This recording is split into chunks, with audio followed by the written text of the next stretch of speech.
What is up, guys? It is Joe. We are back. We're talking about the Cats in today's video, and in case you may have missed the title of the video, today's video is going to be the first iteration of a new series on my channel called EMAW Weekly, where basically I kind of laid the groundwork in a previous video talking about K-State's recruiting update. The idea of the series is going to be keep track of everything that happens that week during Kansas State sports, whether that's K-State basketball, K-State football, transfer portal stuff, injury stuff, whatever the case is, and then cram down each specific topic into a 2-minute segment so you guys get a rapid recap of what's going on campus, what's happening with K-State athletics. For those of you that may not want to watch every video, this is going to condense them all and get some fun, interesting topics that I can chime in on in quick time to keep things moving. So that's the idea for this show. They're going to drop every Friday morning at 8:30, so thank you so much for joining in for today's episode. Before I get to our topics here today, let me tell you this. First of all, thank you for all the support on the channel, guys. It's been incredible, and I am so pumped to see us continue to grow and continue to get more K-State fans associated with the channel, acclimated to the channel. It does mean a lot, and it does help me out to see those numbers continue to rise.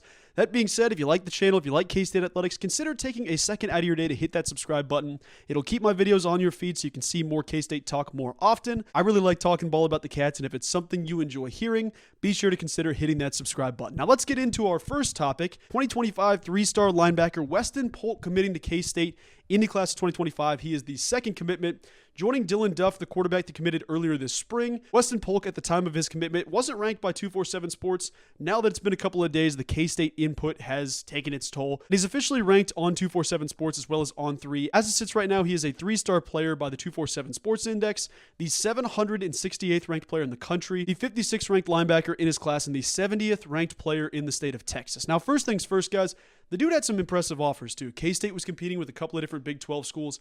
Namely, Iowa State was pursuing a little bit. TCU was also pursuing pretty heavily. But this offer sheet includes Arkansas State, California, Houston, Iowa State, Memphis, North Texas, Oregon State, TCU, Texas State, Tulsa, and UTEP. So a lot of Texas schools and a couple of different Big 12 schools as well. K-State won the battle. They got their guy on campus. He stands 6'1" and weighs 215 pounds. Now, to clear up some confusion, I believe 247 Sports has him listed as a linebacker. On 3 has him as a safety. That being said, I'm more on the idea that he's going to be a linebacker at K-State, and I think he'll be a great person in that room for Steve Standard, the linebackers coach. But Weston Polk started the week off with a bang, so great news there for K-State. I love the fit for a lot of different reasons. Obviously, it's a good player. It's another player interested in coming to K-State, but this is your bread and butter type addition. This is a guy that has the ability to develop into a really, really talented college football player. But K-State's made a living off these, 3-star guys, 2-star guys, and then developing them into NFL caliber or first-team All-Big 12 type athletes. Bill Snyder made a living off that, and Chris Kleiman has continued that, but also pushed that narrative along further a little bit more to the point where it's not, top 1,500 players, top 2,000 players. It's kind of in that 600, 700, 800 ranked spot. In terms of 3-stars, and obviously you have 4-stars like Avery Johnson. You've got guys like Dylan Edwards and other dudes coming to Manhattan. But Weston Polk is a great addition. He started the week off right, and that was the perfect intro piece for our first episode of EMAW Weekly. Now we are moving on to the second topic here, staying on football. We've got both football and basketball news in today's episode. We had a lot of great news, and I probably shouldn't be comparing, what is my favorite of the news breaks. I'm going to do it anyway. This was a massive piece of news. Defensive lineman from Butler, the JUCO defensive lineman Malcolm Alcorn-Crowder is officially back at Kansas State and will be a Wildcat. Now, if you followed the saga, he committed to us in the class of 2024 coming out of Butler Junior College, and that pipeline has been successful at K-State for a number of years. But unfortunately for Malcolm Alcorn-Crowder, there was kind of a writing on the wall situation where his academics weren't what they needed to be, or he had some different credit issues or different, stuff in the classroom that might have kept him from becoming a Wildcat. Malcolm Alcorn-Crowder didn't make the trip to Kansas State. We thought he was going to be there in the spring. It didn't happen, or even, in December, I should probably say. It didn't end up happening. That being said, he didn't take no for an answer. The kid didn't just say, hit a wall, adversity, and then move on, go to a different place. Like, in an era where athletes are in the spot of, if they hit adversity, transfer portal's right there. Malcolm Alcorn-Crowder obviously joined as a commit in the class of 2024, but he ran into adversity, didn't have the grades he needed, but he didn't just panic. He didn't just hit the panic button and say, all right, well, I'm looking for a different school. I'm going to look for something else where it's different situation, blah, blah, blah. That wasn't the case. He said, you know what? No, I committed to K-State. I'm going to K-State. I'm going to get this right, and I'm going to make it work. And he is the perfect addition because obviously defensive line, without Malcolm Alcorn-Crowder, we have some depth issues. You see Javon Banks hit the portal. You see a couple guys moving around, as well as some injuries to a guy like Uso Seumalo, where he's been able to do individual stuff in spring football, but hasn't been really a full participant in the sense that he's been able to do team stuff. So Uso's just getting back healthy, but Malcolm Alcorn-Crowder returning to K-State is the perfect 10 out of 10 addition Big Mac was highly coveted in his class. There's not a best way to say that other than looking through his offer sheet, and I'll read that here in a second. But as it sits right now, in terms of JUCO rankings, On3 has him listed as a 4-star prospect, the 4th ranked player in the country as a JUCO prospect, the number 1 player at his position, and the number 1 JUCO player in the state of Kansas. He's taking all of that ability and more to Kansas State. Let me read you the kid's numbers from last season at Butler because th'ey're impressive. He stands 6'6", 295, 300 pounds, very comparable to Chris Jones for Chiefs fans out there. 6'6", 315, I believe, 320 for Chris Jones. Obviously a guy that can move at that size. Malcolm Alcorn-Crowder is cut from that similar cloth. Obviously, that's me comparing a JUCO player to a 3-time Super Bowl champion, but you see the benchmark at least, or the ideology of what Chris Jones is. This is the type of player he can be. Malcolm Alcorn-Crowder last season at Butler recorded 28 total tackles, 7 sacks, and 2 forced fumbles. That's 9 games, folks. In 9 games, the kid recorded 7 sacks. That's a big deal. He's able to get pressure from that interior defensive line spot, and he's going to be a massive piece of good fortune for Joe Klanderman and K-State's defense.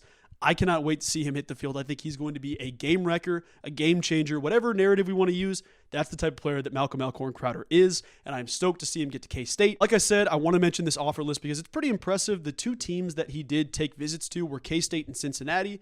K-State was able to beat Cincinnati and a cast of other different programs, including Bryant, Coastal Carolina, Connecticut, Florida, Georgia Southern, Houston, Jacksonville State, Marshall, Maryland, Massachusetts, Miami, Minnesota, Mississippi State, NC State, New Mexico, North Texas, Old Dominion, South Carolina, USC, and UCF. That's a mouthful, but we got through it. Malcolm Alcorn-Crowder was highly coveted, and everybody wanted him. K-State got the job done, and that is an important thing to note. He posted on Twitter, he said, EMAW, I'm back. Wait for it, I'm back. So that's huge. He's with the class. And also we saw a cat signal from Taylor Brett to commemorate it, saying, yeah, that's legit. He will be a Wildcat this season. So huge news for K-State on that front. Moving on to our next topic. It is basketball, so we're jumping sports here. Another piece of great news. K-State is officially returning David Gasson for his 5th year of college basketball, his 3rd year at Kansas State after starting his career with the Virginia Tech Hokies. 2 seasons as a freshman, sophomore at Virginia Tech, then obviously the last 2 at K-State, and now another season with the Wildcats. Getting David Gasson back is huge. Now, I know that people might not look at this and say, well, this is the best piece of news you've ever heard.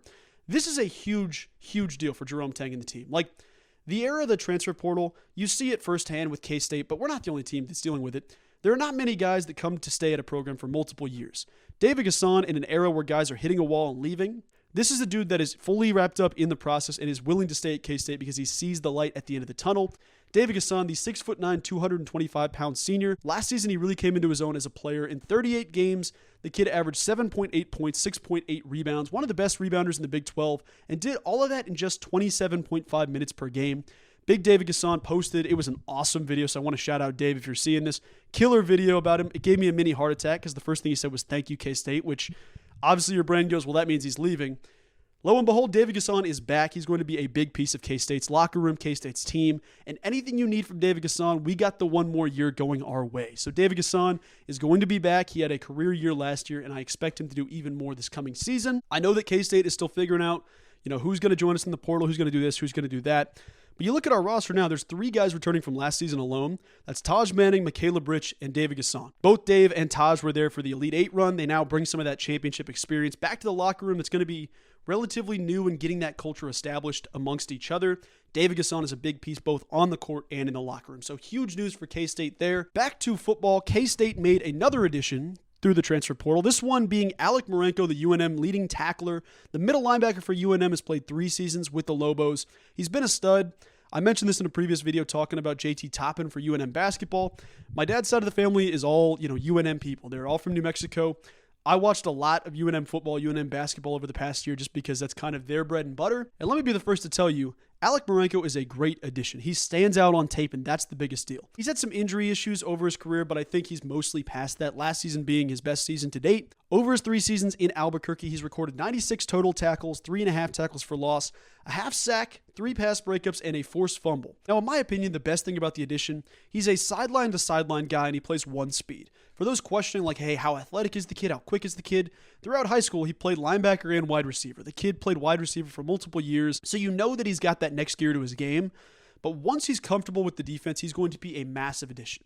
Once you get guys into that mode where it's like, I have to think about what my responsibility is, especially as the Mike linebacker coming into a new system, there's going to be a little bit of give and take about what the timeline looks like to get him up to speed. But you get those guys up to speed and they're game changers. So I don't know that I expect Alec Marenco to have the dot on his helmet to be that guy calling plays for the defense. Austin Moore did it last season. Sometimes they try to prefer to have your Mike linebacker do it. But with Austin Moore already being comfortable in that role last season, taking over for Daniel Green, and having an established voice in the locker room, I would expect him to have the green dot this season.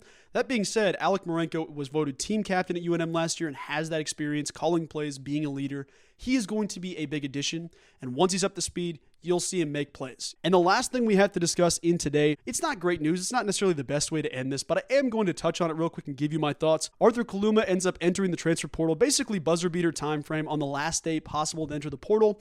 Big Art is pursuing, the NBA. He's going through that process, and originally I kind of figured like, okay, this is the only option he had. This is the best chance that maximizes his ability to come back to college basketball, not just for K-State, but for those that may not know, the deadlines of when you can enter the transfer portal have drastically changed this year. In the past, if guys go to the NBA draft and they come back to college, they can then enter the portal. This season, every single player, regardless of eligibility, regardless of NBA status or not, you have to be in the portal by May 1st, or at least have to have filled paperwork out by May 1st.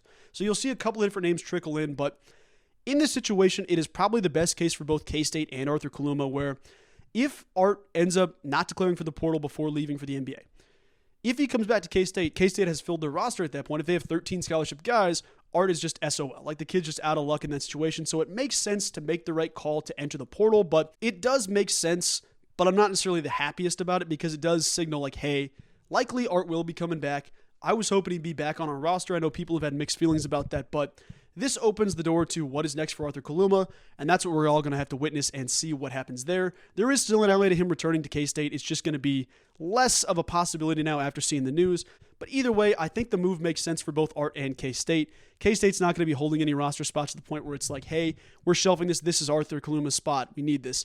Especially now that he enters the portal, it gives you a little bit more leeway in terms of what you want to offer other guys. But that being said, guys, this has been the first episode of EMAW Weekly. It'll probably be a little bit more smooth going forward because I'm still trying to get the reins of it. But if you like the episode, just know there's another one coming this Friday. If you hated the episode, that's on me and I apologize. But either way, I do hope you enjoyed. I'm going to try to do this throughout the football season, throughout basketball season. Will the dates need to be moved around? Maybe so, but we'll see. For now, we're playing it by ear. But I appreciate each and every one of you guys watching. Thank you so much for supporting the channel. I hope you all have a wonderful rest of your day. I will talk to you soon. Go Cats.